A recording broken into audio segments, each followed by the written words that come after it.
कैवल्य के एकमात्र अधीश्वर स्वामी तो भगवान श्री हरि हैं। श्रीमद् भागवत के 10वें स्कंध उत्तरार्ध में आप लोग ध्यान दें, श्रीमद् भागवत के 10वें स्कंध उत्तरार्ध में जहां श्री मुचकुंद महाराज का प्रसंग है, वहां मुचकुंद जी स्वयं भगवान से जो उनका संवाद हुआ है उसमें स्वयं बता रहे हैं कि हे भगवान, देवताओं ने हमसे स्पष्ट कहा था वरण वृणी स्वभद्रंते ऋते कैवल्य मध्यनः एकः एवेश्वरस्तस्य भगवान विष्णुरव्ययः। देवताओं ने कहा, हे मुचकुंद, आपने जो देवासुर संग्राम में हमारी सहायता की है, हम सभी देवी देवता आपके ऊपर प्रसन्न हैं। हम प्रसन्न हैं आपके ऊपर। तुम जो चाहो हमसे मांग सकते हो, पर एक चीज मत मांगना, ऋते कैवल्यम, मोक्ष को छोड़कर तुम जो चाहो सो हमसे ले लो। क्योंकि मोक्ष के स्वामी कौन है? बोले एक एवेश्वरस्तस्य भगवान विष्णुरव्यय, अव्यय भगवान परमात्मा श्री हरि नारायण श्री रामकृष्ण, यही वस्तुतः मोक्ष के अधिपति हैं। ये संसार चक्र जिन्होंने चलाया है वे ही इस संसार चक्र से निकाल भी सकते हैं। इसी को गोस्वामी जी ने कहा है, तुलसीदास यह जीव मोह रजू जेहि बांध्यो सोई छोड़े। जिसने बांधा है वही छोड़े। बंधा हुआ व्यक्ति क्या छोड़ सकता है? देव दनुज मुनि नाग मनुज सब माया विवश विसारे, तिनके हाथ दास तुलसी प्रभु का अपन पोहारे। जो स्वयं माया से मुक्त नहीं, वो दूसरों को माया से मुक्त कैसे कर सकते हैं? हमारे खाक चौक वाले महाराज एक दृष्टांत सुनाते थे। बोले, राजा ने पुरोहित जी से प्रश्न कर दिया कि परीक्षित की 7 दिन में मुक्ति हो गई, हमारी मुक्ति क्यों नहीं भई? जीवन बीत गया कथा सुनते सुनते भागवत की। उत्तर दो, नहीं तो सब ब्राह्मणों की वृत्ति छीन लेंगे। ब्राह्मण बेचारे बड़े उदास थे, उत्तर सूझ नहीं रहा था। एक महात्मा उधर से निकले, कहा, कहो ब्राह्मण देवताओं, बहुत उदास हो, क्या बात है? अरे महाराज क्या करें, बड़ा चक्कर फंस गया। राजा कहता, सबकी वृत्ति छीन लेंगे, हमारी तो गृहस्थी नहीं चलेगी। हमारा पुरोहितों का खानदान बहुत बड़ा हो गया और सब राजा की द्वारा दी गई वृत्ति से ही गुजारा करते हैं। बोले, राजा से पूछ के आओ, हम समाधान दें तो राजा को स्वीकार होगा? अवश्य होगा। राजा से पूछा, राजा ने स्वीकार कर लिया। दूसरे दिन दरबार में संत पधारे। बोले, हम समाधान तो कर देंगे पर एक शर्त है, हम कुछ भी करें हमें कोई टोकेगा नहीं। अच्छा, नहीं टोकेंगे, हमारा समाधान करो। राजा से कहा, हाथ जोड़ लो। राजा ने हाथ जोड़ लिए। आपने अपनी झोली से कच्चा सूत का पिंडा निकाला और 100-500 लपेट अंगूठे में लपेट दिए। अंगूठे में, जो पूरे हाथ में नहीं, केवल अंगूठे में लपेट दिए। ऐसे ही पुरोहित जी के भी दोनों अंगूठा बांध दिए। और बांधने के बाद संत बोले, राजन, आपके दरबार में आपके पुरोहित जी बंधे हुए हाथ से बैठे हैं, यह उचित है क्या? ब्राह्मण का बंधन राज दरबार में उचित है क्या? आपके पूर्वजों ने इनके पूर्वजों के चरण पूजे हैं और आपने भी इनके चरण पूजे हैं और ये आपके ही सामने बंधे हुए बैठे हैं, आपको लज्जा आनी चाहिए, खोले इन्हें। राजा बोला कि विचित्र महात्मा हो भाई, हम खुद ही बंधे हुए हैं तो हम पुरोहित जी को कैसे खोलें? महात्मा गए पुरोहित जी के पास। बोले, तुम्हारे पूर्वजों ने कितना अन्न खाया है राजा का, तुमने भी खाया है। तुम्हारा जजमान बंधा हुआ बैठा है, गद्दी पर बंधा हुआ बैठा है। अरे पंडित हो, खोलो उसको, दया करो, पुरोहित हो, जजमान पर कृपा करो। बोले, महाराज कैसे खोले, हम खुद बंधे हुए हैं। महात्मा बोले, हो गया समाधान? राजा बोले, महाराज समझ में नहीं आया। बोले, तुम लोग अन्न खाते हो कि भूस खाते हो? बहुत कठोर बोलते हो। अरे बोले, तुमको समझाने के लिए ही इतना नाटक किया गया। तुम भोगों से, राज्य की आसक्ति से बंधे हुए हो और पंडित जी भी अपने गृहस्थी से बंधे हुए हैं, तो बंधा हुआ बंधे हुए को क्या खोलेगा? है? कथा सुनाने वाले सुखदेव जी भी मुक्त थे और श्री परीक्षित जी भी राज्य के बंधन से मुक्त थे, इसलिए कथा सुनाकर उनको भगवत प्राप्ति करा दी गई। तुम इस प्रकार के बन जाओ पंडित जी इस प्रकार के हो जाएं तो दोनों की मुक्ति हो जाएगी। भगवान मुक्त हैं, सर्वतंत्र स्वतंत्र हैं, इसलिए वे किसी भी जीव को मुक्त कर सकते हैं और वे किसी को आज्ञा दे दें तो वह भी मुक्त कर सकता है। आचार्यों में भी मोक्ष प्रदत्त स्वीकार किया गया है। वो कब? जब भगवान आज्ञा दे दें तब। भगवान किसी देवी देवता को ही आज्ञा दे दें, हमारी आज्ञा है इस जीव को मुक्त कर दो, वो मुक्त कर देंगे। ऐसे भी प्रकरण पुराणों में आए हैं, मुक्त कर दिया। जैसे सुरथ राजा ने तो राज्य और संपत्ति को मांग लिया, किंतु जो वैश्य था, क्या नाम था उसका? हाँ, समाधि नाम का वैश्य, उसको तो वैराग्य हो गया। उसने कहा हमको तो मोक्ष चाहिए। देवी जी ने कहा ठीक है, तुम मुक्त हो जाओ। तो अब आप कहेंगे कि इस बात की संगति कैसे बैठेगी? सत्य कहो तो सत्य सुदृढ़ हरि शरण बतायो। इसका मतलब है उस वैश्य के ऊपर कृपा करुणा करके सबके स्वामी सर्वेश्वर भगवान ने अपनी अभिन्न शक्ति भगवती को आज्ञा कर दी। ठीक है, ये चाहता है तो उसको मुक्त कर दो। पर वस्तुतः बिना भगवान के इशारे के, बिना भगवान की आज्ञा के, बिना भगवान की कृपा करुणा के कोई भी जीव भव बंधन से मुक्त नहीं हो सकता। इसलिए भगवान की ही शरण में जाना चाहिए। सत्य कहो ते ही शक्ति सुदृढ़ हरि शरण बतायो। श्री रामानंद पद पाय भयो अति भक्ति की सीमा। जगत गुरु भगवान स्वामी श्री रामानंदाचार्य जी का चरणाश्रय प्राप्त करके आप भक्ति की सीमा नहीं, अति भक्ति की भी सीमा के भक्त हो गए। और गुण असंख्य, ये ध्यान दें, गुण असंख्य शब्द का अन्वय किस किस के साथ है? गुण असंख्य, पीपा जी के संबंध में। गुण असंख्य, निर्मूल, अमूल्य, असंख्य गुण आप में विराजमान थे। श्रेष्ठ उपासक में उपास्य के समस्त गुणों का आविर्भाव हो जाता है। उपासक में उपास्य के गुण प्रकट नहीं हुए तो समझ लेना चाहिए उपासना उत्तम श्रेणी की अभी बन नहीं पाई। उत्तम श्रेणी की उपासना जब होगी तो उपासक में उपास्य के गुणों का आविर्भाव हो जाएगा। यही सेवा की बात है। आपकी सेवा निष्काम सेवा है, शुचि सेवा है, उत्तम कोटि की सेवा है, तो सेव्य के गुण सेवक में आ जाएंगे। सेव्य के गुण सेवक में आ जाएंगे, उपास्य के गुण उपासक में आ जाएंगे। और यदि आपकी उपासना सही नहीं है तो फिर उसमें फिर दोष नहीं। आप विश्वास करें, आप पूर्ण निष्ठा से आपने भाई जी की सेवा की, पूज्य श्री बाबा महाराज की सेवा की, यदि आपकी उपासना, आपकी आराधना उस कोटि की है तो पूज्य बाबूजी और बाबा महाराज के सभी गुण आपके भीतर सहज प्रकट हो जाए। लेकिन प्रायः हम लोग ऐसे उत्तम अधिकारी नहीं हैं, वैसी सेवा, वैसी उपासना हम लोगों से बन नहीं पाती। सच्ची उपासना उपासक में उपास्य के गुणों को प्रकट कर देती है। इस बात को भगवान के प्राण प्यारे भक्त श्री प्रहलाद जी महाराज ने कहा है, यस्याति भक्तिर भगवच्च किंचना सर्वैर् गुणैस्तत्र समासते सुराः हरामि भक्तस्य कुतो महद्गुणाः मनोरथेना सति धावतो बहिः। जो भगवान के चरणों में जिसकी निष्काम प्रीति है उसमें संपूर्ण सद्गुण आकर के विराजमान हो जाते। अरे साक्षात भगवान ही विराजमान हो जाते हैं तो असंख्य कल्याण गुणगण निलय अखिल हेय प्रत्यनेक परमानंद कंद सिंधु भगवान जब हृदय में विराजमान हो गए तो कौन सा ऐसा गुण है जो भक्त के अंतःकरण में प्रकट न हो जाए? सारे गुण प्रकट हो जाते, सारी विद्याएं प्रकट हो जाती हैं, सारे गुण प्रकट हो जाते हैं। प्रतीक्षारत रहते हैं कि भक्त को कब किसकी जरूरत पड़ जाए, हम तुरंत सेवा में हाजिर हो जाएं।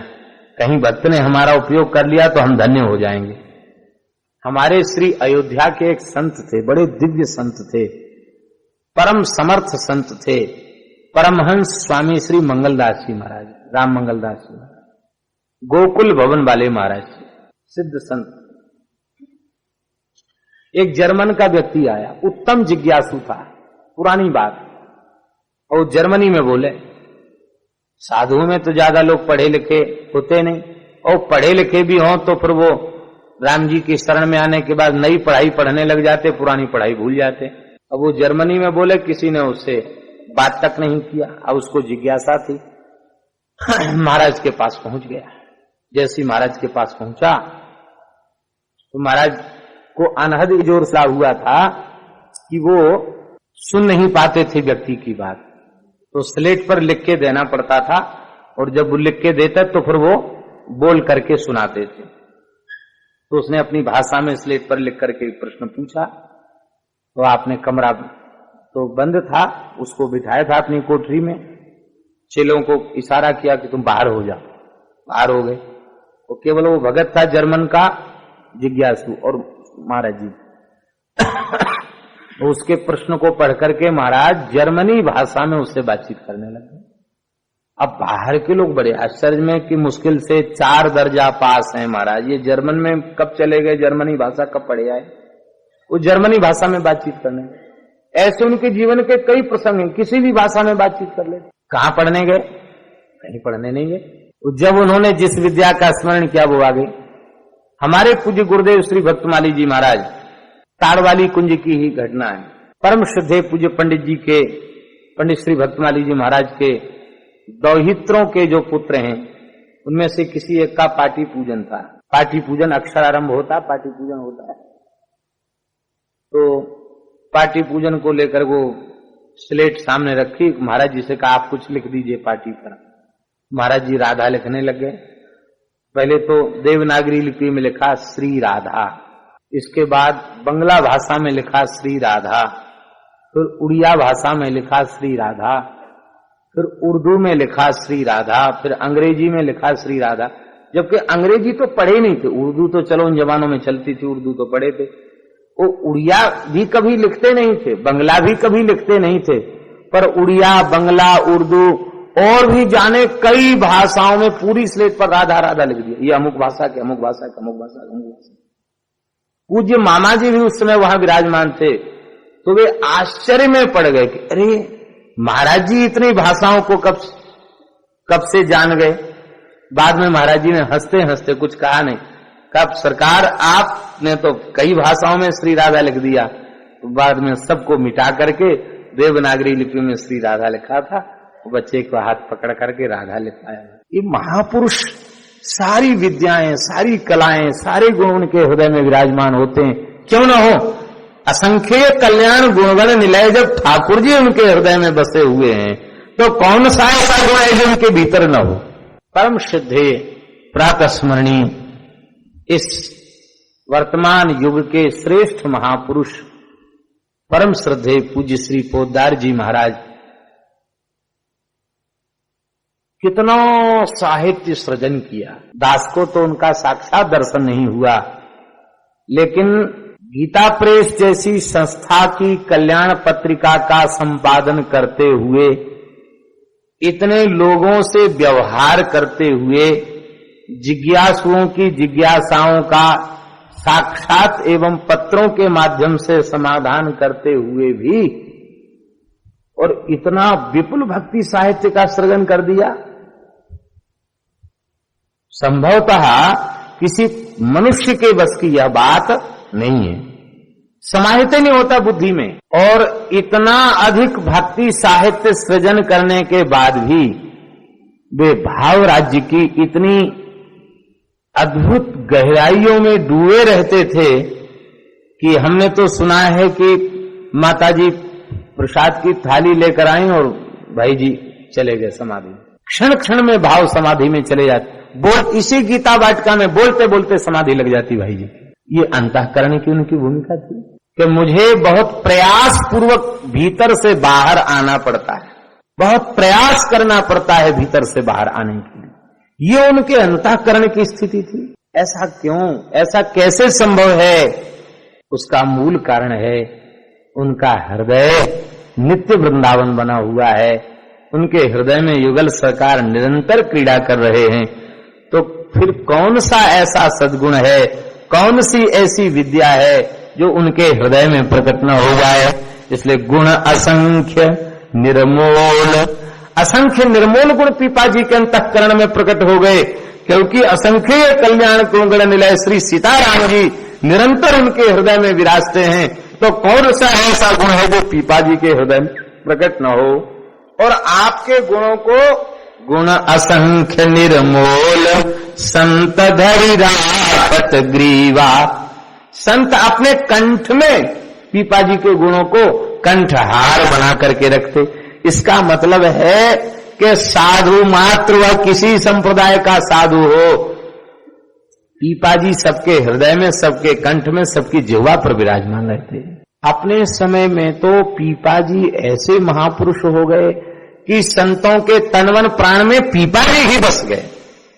गुण असंख्य निर्मोल संत धरि राखत ग्रीवा। दूसरा अर्थ, संतों के गुण और भगवंत के गुण असंख्य हैं और निर्मोल हैं। उन भक्त भगवंत के असंख्य निर्मोल गुणों को श्री पीपा जी धरि राखत ग्रीवा। भगवान के और भगवान के भक्तों के असंख्य गुण गणों को पीपा जी अपने कंठ में विराजमान करके रखते थे। इसका तात्पर्य है पीपा जी महाराज की जब वाणी प्रकट होती तो भक्त भगवंत और गुरु के असंख्य निर्मोल गुण गणों का ही कीर्तन अपनी वाणी से भी किया करते। गुण असंख्य निर्मोल संत धरि राखत ग्रीवा। आखिरी पंक्ति में तो नाभाजी ने करोड़ों पंक्तियों का अर्थ विराजमान कर दिया। बोले परसि प्रणामी सरस भई सकल विश्व मंगल कियो। परसि प्रणामी सरस भई सकल विश्व मंगल कियो। पीपा प्रताप जगवासना नाहर को उपदेश दियो। परसि प्रणाली सरस भई।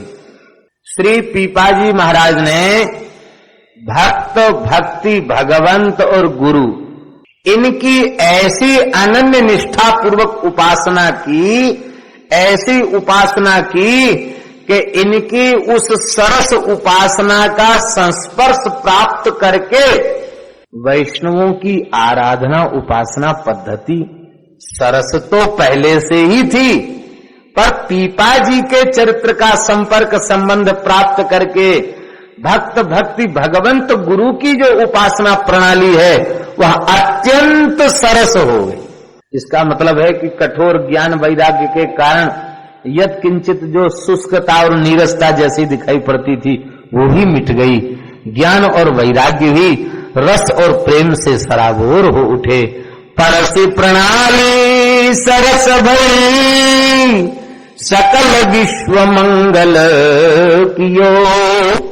पीपाजी जब तक धराधाम पर विराजमान रहे तो आपके अद्भुत उपासना की प्रणाली का स्पर्श प्राप्त करके भक्ति पथ और सरस और सरल हो गया और उससे संपूर्ण विश्व का मंगल हुआ। और आज पीपाजी का हम लोग साक्षात दर्शन तो नहीं कर पा रहे हैं। आज से कम 700 वर्ष पीपाजी को हो चुके हैं। 14वीं शताब्दी में पीपाजी का आविर्भाव हुआ है और इस समय 21वीं शताब्दी चल रही है। 21वीं शताब्दी क्या, विक्रम संवत 2064 चल रहा है। और तो श्री पीपाजी महाराज, इतना समय पीपाजी, तो आज भी श्री पीपाजी महाराज का चरित्र, श्री पीपाजी महाराज की वाणी और श्री पीपाजी महाराज का मंगलमय चरित्र संपूर्ण विश्व के जीवों का मंगल करने वाला है। परसि प्रणाली सरस भई सकल विश्व मंगल कियो। सकल विश्व मंगल कियो का तात्पर्य क्या है? बोले पीपा प्रताप जगवासना नाहर को उपदेश दिए। सिंह व्याघ्र के ऊपर भी कृपा करके जिन्होंने उसका कल्याण कर दिया, तो फिर कौन ऐसा जीव है जिसके ऊपर इनके अनुग्रह की वर्षा और उसका कल्याण न हो जाए। अभी भी पीपा जी का जयंती महोत्सव प्रतिवर्ष मनाया जाता है। गागरोनगढ़ के निकट श्री पीपा धाम है, पीपानंद बाग है, जहां पीपा जी महाराज विराजे, साधन किया और अंतिम क्षण में भी पीपा जी वहीं आ गए थे। श्री रामानंद स्वामी जी अपने 40 सिद्धों के साथ और सहस्रों साधुओं के साथ श्री रामानंद स्वामी जी वहां 4 महीने विराजमान रहे। चातुर्मास स्वामी जी ने वहां किया। ऐसा अद्भुत हुआ। पीपानंद बाग है, पीपानंद बाग है। प्रतिवर्ष श्री पीपानंद जयंती महोत्सव वहां मनाया जाता है। वह स्थान भी बहुत समय से उपेक्षित पड़ा था। हमारे पूज्य गुरुदेव श्री भक्तमाली जी महाराज के हृदय में भावना जगी और चाचौड़ा से प्रथम बार महाराज जी वहां पहुंचे तो रात हो गई थी, अंधेरा था, वहां बिजली थी नहीं, तो टॉर्च से वहां समाधि का दर्शन करके बस वही प्रथम पदार्पण हुआ। फिर महाराज जी ने संतों को प्रेरणा की, बोले भाई वहां मजार का प्रभाव तो बहुत ज्यादा हो रहा है और पीपा जी को लोग भूलते चले जा रहे हैं, इसलिए वहां पीपा जी का उत्सव होना चाहिए। 2001 में संतों के मध्य महाराज जी की प्रेरणा से विचार बना और साधुओं ने ही कुछ पैसे इकट्ठे कर लिए। पहाड़ी बाबा खालसे में ही कुछ संतों ने, किसी ने 100, किसी ने 500, किसी ने 1000, जिसकी जैसी सामर्थ्य थी। बाहर से किसी से चंदा नहीं मांगा गया। थोड़ा पैसा इकट्ठा करके वो त्यागी जी और कुछ संत, जानकी शरण जी लोग पहुंच गए वहां। धीरे धीरे धीरे धीरे आज तो इतना बड़ा उत्सव हो गया है।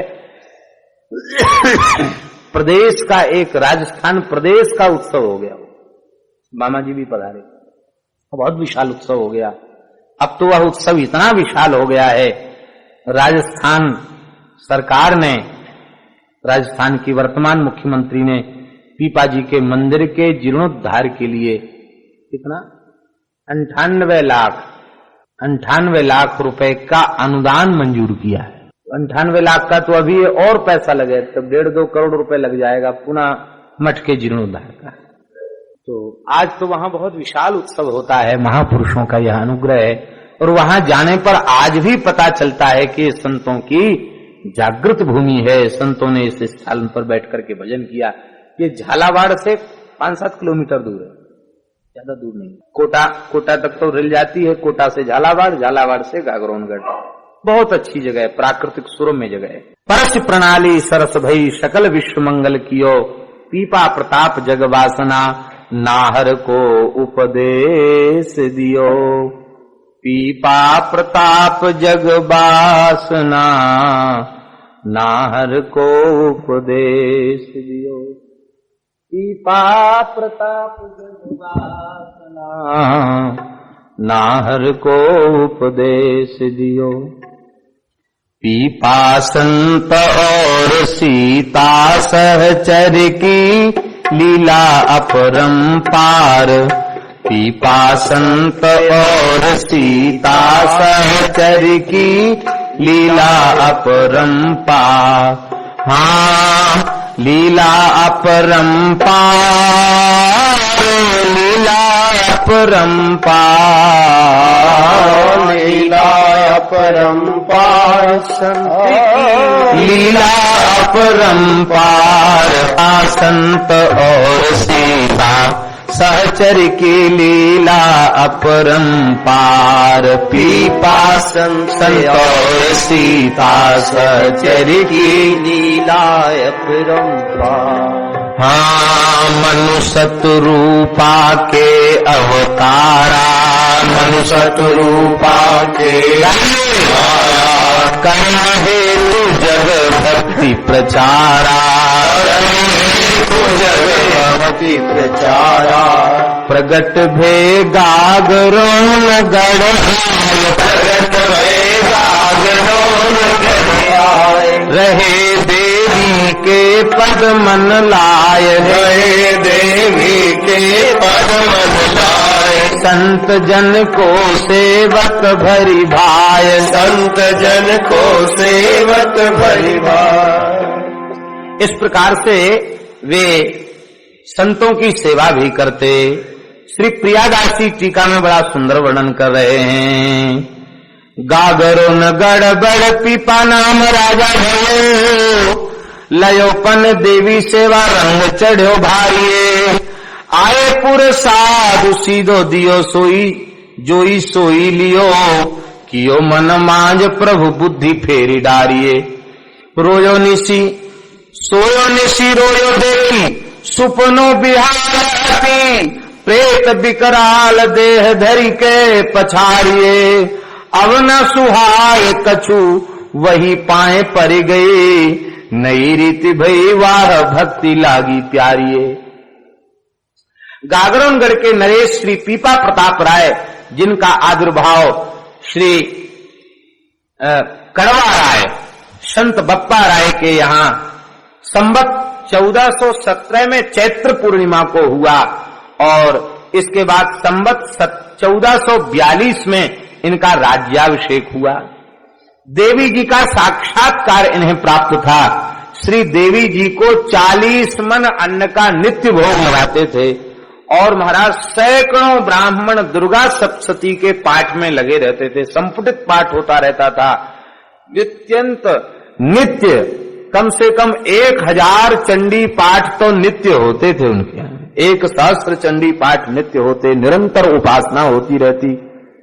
नित्य देवी जी की शोभा यात्रा नगर में निकाली जाती और 40 मन प्रसाद प्रजा में बांटा जाता।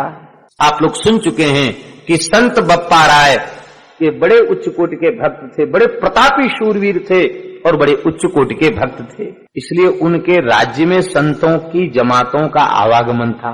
किंतु पीपा जी देवी की उपासना की ओर मुड़ गए, तो जब देवी जी की उपासना की ओर ये मुड़ गए तो स्वाभाविक है कि फिर वैष्णवों से और संतों से उतना अधिक उनका संपर्क संबंध नहीं रह गया। कोई संत आ जाए तो सेवा तो उसकी करते थे, लेकिन विशेष संतों में प्रीति आपकी नहीं रह गई। एक दिन की बात है, इसलिए इस बात को प्रियादास जी ने इंगित किया है, लयोपन देवी सेवा रंग चढ़ो भारिये। देवी जी की सेवा का भारी रंग चढ़ गया पीपा जी पर, ऐसा रंग चढ़ गया निरंतर उसी में वे डूबे रहते। इतने बड़े सूरवीर थे कि मुगल काल में गागरोनगढ़ रियासत मुगलों के अधीन नहीं हुई। पीपा जी के काल तक ये रियासत मुगलों के अधीन नहीं। पीपा जी स्वतंत्र शासक थे, उनके पिता भी स्वतंत्र शासक थे। मुगलों की अधीनता को उन्होंने स्वीकार नहीं किया।